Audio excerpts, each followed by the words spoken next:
Alina Serban a aujourd'hui toutes les raisons de sourire.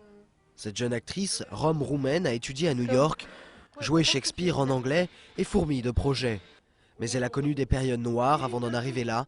Je sous-signé Alina Serban déclare, la pièce qu'elle a écrite raconte son parcours.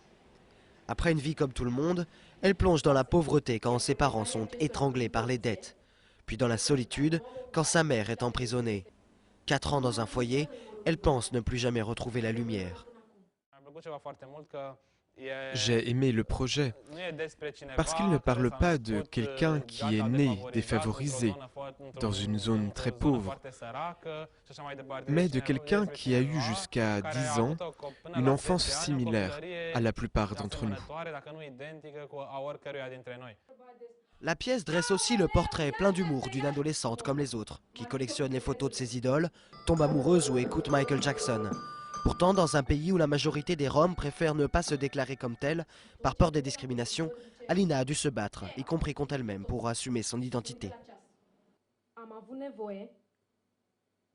J'ai eu besoin d'un groupe de gypsy punk, de Roumaines habillées en tziganes et de non-roms qui m'ont assuré que c'est cool d'être rom pour pouvoir accepter qui je suis.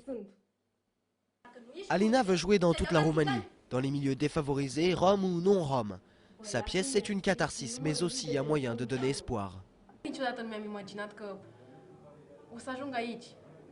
ne me suis jamais imaginé que j'allais arriver là, ni que je donnerais à cette souffrance, oui, je peux l'appeler souffrance, une autre couleur, que je la transformerai en quelque chose de lumineux. Avec son équipe, elle veut aussi jouer la pièce en Europe, où les Roms continuent d'être victimes de fortes discriminations.